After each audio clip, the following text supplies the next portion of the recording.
First Brazilian to win a race. Esse Campesini è campione del mondo.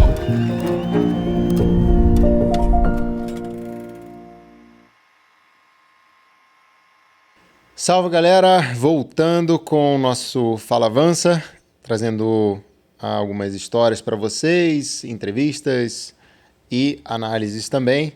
Falando do nosso novo estúdio, que vocês ainda não estão vendo, aqui na nova Avancini Bikes. O estúdio ainda está em fase final de decoração, de preparo. Então, estreando aqui hoje. E não dá para não falar do Campeonato Mundial, que rolou em Andorra agora. O Campeonato Mundial sempre é uma prova mais importante, mesmo em ano olímpico. Óbvio que os Jogos Olímpicos é um evento, né, de uma escala muito maior, de um alcance muito maior, mas no universo da bike, especificamente falando, o Campeonato Mundial é sempre muito, muito importante. E esse ano a arena que recebeu, a venue que recebeu, foi o percurso de Valnor, em Andorra, um lugar muito especial para mim, né? Minha primeira vitória em Copa do Mundo aconteceu em Valnor. E, cara, que corridas que nós presenciamos, com muita coisa interessante acontecendo, né? Antes de mais nada, a vitória do Alan Hatterley. Acho que esse foi o ponto alto assim, do Campeonato Mundial, para mim. Tive a oportunidade de ser companheiro do Alan durante 2 temporadas na CFA. Nós tivemos um pouco de contato antes até, em alguns anos antes ali. Lembro que a gente viajou para um training camp juntos na Itália, quando ele corria pela Specialized ainda. E na época, né, eu era um atleta mais experiente. Eu lembro de trocar muita ideia com ele, principalmente por ter essa empatia, né, pelo cara ser sul-africano, então eu sendo sul-americano, alguns desafios eram muito semelhantes. E depois a equipe considerou a contratação dele, né? Ele foi assinado pela CFA, pela Cannondale Factory Racing, junto com o Simon Andreessen.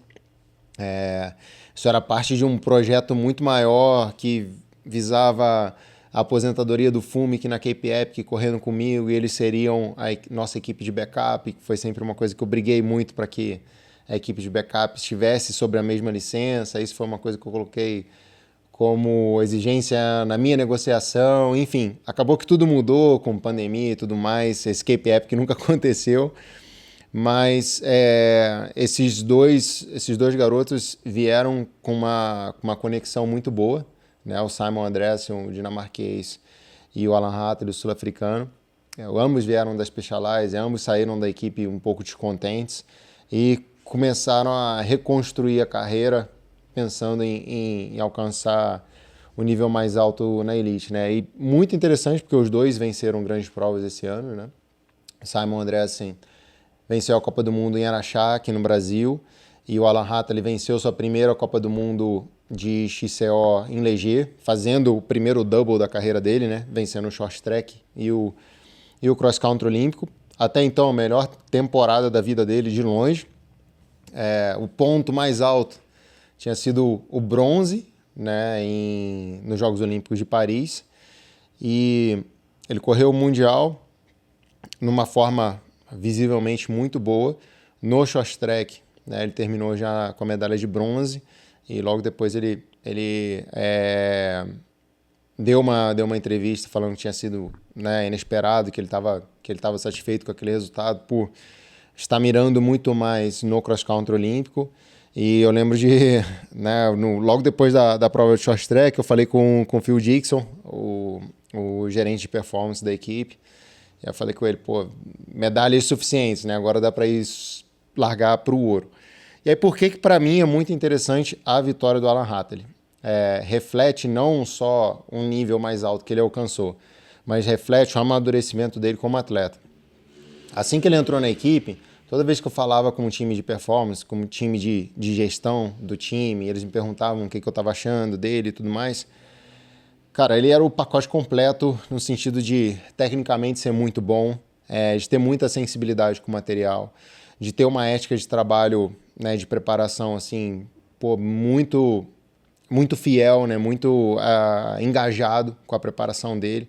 E é um cara com uma leitura de competição excelente. É um cara muito inteligente. O que eu achava que era um lado negativo dele quando ele ia competir? Ele era esperto demais, né? Então, como ele tinha uma leitura muito boa, ele sempre tentava otimizar ao máximo, e isso fazia com que ele tivesse uma postura pouco agressiva, pouco arrojada, de poucas vezes ele se impor dentro da prova. Se você pegar o histórico dele, ele várias e várias provas, é um atleta muito consistente, mas pouquíssimas vezes ele fez a corrida acontecer, né? Ele foi o cara que ditou como o ritmo aconteceria, ou ele foi o cara que lançou os ataques decisivos para quebrar o pelotão e tudo mais. Então, óbvio, um cara muito bom, assim, eventualmente ele até conseguia colecionar bons resultados, mas isso fica até menos perceptível para o cara não ter uma postura tão agressiva, tão arrojada, de se impor.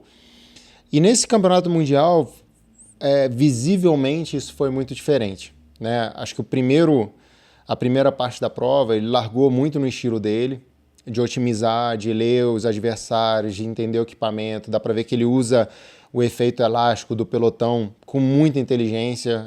É um cara extremamente eficiente.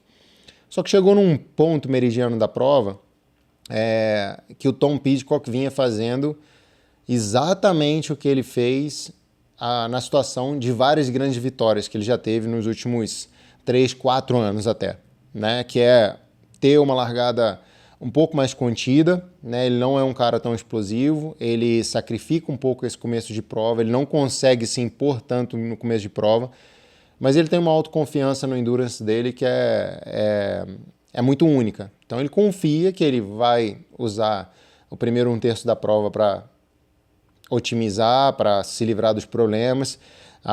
O segundo terço da prova é quando ele se coloca na situação de competição, e aí no começo do último 1/3 de corrida, geralmente quando ele define a corrida, né, fazendo ataques sempre muito alongados. Então o protocolo dele é assim, quando chega na janela de 40, 50 minutos de duração de prova, ele lança ataques que não são ataques muito acentuados, né? Ele faz acelerações que são alongadas de forma repetida, né? Então ele acelera e tenta manter essa aceleração durante muito tempo em todos os lugares. E ele vai quebrando os adversários, principalmente porque quando ele faz isso já está num momento avançado da prova.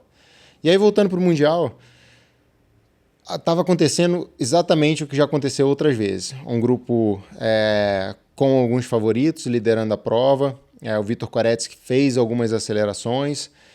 E quando o Tom Pidcock alcança esse grupo da frente, que tinha o Charlie Aldridge também, o Sahu ainda estava um pouco em contato ali, no momento que o Pidcock alcança o grupo e vai para frente, que geralmente é o que ele faria e começaria a fazer a distribuição de esforço no estilo dele, o Alan ele reage imediatamente.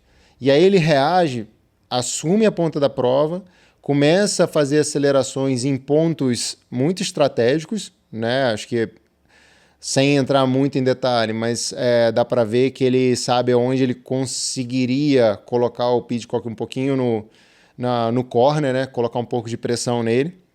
E aí ele abre um pequeno gap em determinado momento.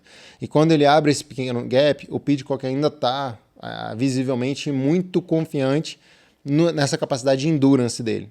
Tanto é que na última volta ele faz uma aceleração muito forte para largar o Charlie Aldridge e tentar fechar esse gap para os atletas da frente. E o Alan ele nunca deixou o ritmo abaixar. Durante um pouco mais de 2 voltas ali, ele manteve o ritmo muito alto. Na parte final, quando ele abriu a última volta, ele calculou aparentemente essa gordura que ele tinha para o Pidcock e para o Charlie Aldridge, seguindo na liderança com o Koretsky. Ele esperou o movimento do Koretsky numa parte que o Alan vinha desempenhando muito bem, que era aquela primeira subida, a primeira descida mais longa. Em uma volta ele chegou a colocar ali 4 segundos em cima do Koretsky, um pouco mais disso em cima do Pidcock. E na parte mais dura, após a subida mais dura, numa transição, ele bate ali o martelo, né? Faz a ultrapassagem no Vitor Koretsky. Essa subida é extremamente clássica, tá desde sempre presente nesse circuito de Andorra. E é uma subida com uma pendência extremamente em pé, perto de 30%. E no topo ela alivia um pouquinho. E justamente nessa transição, ele faz uma aceleração, o Koretsky acaba sentindo, acusa o gap ali imediatamente. E o Alan termina a volta com um gap muito crescente em relação aos outros atletas. E, enfim, eu fiquei assistindo a prova, eu fiquei muito emocionado de uma certa forma por ver um cara amadurecendo tanto, assim. Acho que esse tipo de performance é o que inspira quem gosta de bike, né? O cara poderia ter sido campeão mundial, né? Todo ano alguém ganha um campeonato mundial, mas ter uma performance inspiradora, isso é diferente, né? E acho que para mim foi de longe a corrida que eu mais gostei dele, assim, que eu mais apreciei. Mesmo como parceiro de equipe, às vezes eu falava, cara, pô, às vezes é meio chato te ver correndo e tal. E eu nunca gostei muito desse estilo dele, de ser sempre passivo demais nas corridas. Cara, essa vitória para mim foi simplesmente sensacional. Primeiro sul-africano a se tornar campeão mundial. Acho que finalmente é inquestionável que ele se tornou o maior mountain biker sul-africano. Acho que é uma grande forma de honrar a memória, né, do Buddy Stander, né, um atleta que enfim, no seu auge ali, teve um acidente em treinamento, veio a óbito. Era um cara que trouxe a atenção do mundo para o mountain bike sul-africano. E agora o Alan Hatterley dando sequência, né, a essa bela história, com uma vitória belíssima, repetindo o pódio olímpico de Paris em ordens diferentes, né? Pidcock foi ouro em Paris, Koretsky prata e o Alan Hatterley bronze. O Alan e o Tom Pidcock invertendo as posições, Vitor Koretsky garantindo mais uma medalha de prata, depois de ter vencido o campeonato mundial na modalidade de short track.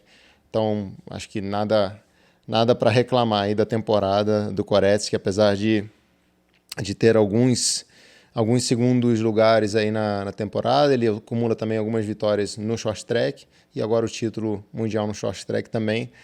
Eu diria que muito provável que nessas duas últimas etapas de Copa do Mundo agora ele consiga pelo menos uma vitória no cross country olímpico. Cara, e aí outro ponto muito interessante para mim é o desempenho da Suíça nesse ano.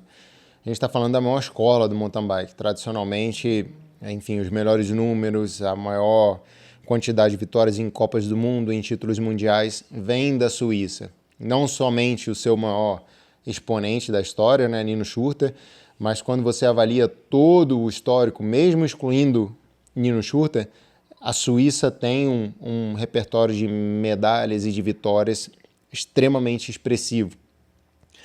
E eles tiveram a pior campanha da história, com apenas uma medalha de prata na categoria sub-23 masculino, com Dario Lillo, que é um atleta, né, promissor ali, já teve algumas vitórias de Copa do Mundo na sub-23. Esse ano não tinha demonstrado uma performance tão boa quanto ele demonstrou no ano passado, mas conseguiu essa medalha de prata. E principalmente, né, nas categorias principais, elite masculino e elite feminino, nenhuma medalha para a Suíça, repetindo o desempenho dos Jogos Olímpicos. E por que isso chama atenção? Né, quando você olha 2021, que foi, né, o ano olímpico postergado ali de Tóquio 2020, nos Jogos Olímpicos você tem a Suíça conquistando 4 medalhas de 6 possíveis, né? Na época, as duas principais nações, ainda largavam com 3 atletas cada, em cada disciplina, e em cada categoria, perdão. E a Suíça teve o feito inédito de fechar o pódio feminino, com ouro para Yolanda Neff, prata para Sina Frey e bronze para Linda Indegan, e a prata do Matthias Fluker no masculino, com o Nino fechando ali também dentro do top 5 da prova, na briga por medalhas ali também. E aí a gente vai para Paris, né, a gente não tem nenhum atleta suíço medalhando. Foram só, sim, 4 atletas largando, 2 feminino e 2 masculino. Mas a gente vê essa grande baixa, né, da seleção suíça. E acho que isso envolve muita coisa emocional, isso envolve muito também do questionamento interno. Acho que depois de tanto sucesso, quando você olha também campeonatos mundiais, né, em 2021 a gente teve a dobradinha no masculino ali com o Nino e Matias Fluker, o Felipe Colombo também dentro do top 10. Então a gente tinha uma projeção muito boa nos últimos anos, mas uma geração que estava ficando cada vez mais velha e com uma substituição talvez não no mesmo nível, né? A gente tem ali o Lars Foster, que é um atleta muito inconsistente, que venceu a Copa do Mundo lá em 2019 e depois venceu no ano passado novamente. Mas é um cara que ficou um tempo ali na sombra do Nino, na mesma equipe, não conseguiu se desenvolver tanto, foi para outra equipe, se transferiu para Tomos, para trabalhar com Ralf Neff, um ex-grande nome do mountain bike suíço também. E falta ainda, né, esse grande nome para ser o grande candidato a grandes vitórias no mountain bike mundial. Então é um momento esquisito quando a gente fala de mountain bike na Suíça. Vale destacar que é a principal modalidade olímpica de verão naquele país. A Swiss Cycling, o nível de investimento que eles têm, só uma informação aleatória de bastidores, assim, o que a Swiss Cycling investe por ano em testes de atritos de pneu é um orçamento maior do que algumas equipes têm para operar a temporada. Então existe um esforço muito profundo de desenvolvimento específico para o mountain bike, voltado não só à preparação, mas a equipamento também. E nenhuma outra federação nacional, nenhuma outra entidade nacional opera no mesmo nível que a Swiss Cycling, né? Então, isso com certeza vai trazer uma pressão interna muito, muito grande e vamos ver o que vai acontecer, né? Acho que a história do que aconteceu de 2021 para cá, principalmente envolvendo Matias Fluker e Nino Schurter, né, é uma história ainda com acontecimentos muito turvos, né, e a própria seleção do Matias Fluker para os Jogos Olímpicos foi algo muito contraditório que gerou muitas discussões nos bastidores, extremamente merecida pelo mérito esportivo, mas em termos de ambiente, de camaraderia, né, de camaradagem dentro do time nacional, acho que isso foi realmente um ponto-chave para que o ambiente não fosse dos melhores. Então vamos ver como que a temporada acaba, né? Os atletas nas Copas do Mundo vêm performando bem, né? O Nino venceu uma etapa, Matias terminou em segundo em Crans-Montana, na Suíça, mas parece que a força da seleção nacional da Suíça está abalada se comparada com o que já foi no passado, né? Então, vamos ver o que a melhor escola da história desse esporte vai fazer para mudar essa maré. E acho que o último ponto positivo desse Mundial, ou fato interessante, é que provavelmente a gente vai ver mais da camisa arco-íris no circuito, né, competindo no ano que vem. Com a vitória da Puck Peters na elite feminina, ela corre praticamente toda a Copa do Mundo, compartilhando o calendário, principalmente com o ciclocross. Esse ano ela fez uma primeira participação dela no Tour de France feminino, mas ela dá muita atenção ao mountain bike, talvez até um pouco mais do que a Pauline Ferrand-Prévot deu nos últimos anos. A Pauline que sempre correu poucas provas por temporada. Da mesma forma, Alan Hartley é um cara especificamente do cross-country olímpico, com certeza vai fazer um programa de competições para valorizar esse título mundial ao máximo. E acho que um ano muito interessante até aqui, belíssimas disputas, tantos nomes diferentes vencendo ou frequentando o pódio, quando você analisa a temporada inteira. Então um ano para a gente guardar com muito carinho e aprender muita coisa também sobre mountain bike. E é isso. Até o próximo Fala Avança. Valeu!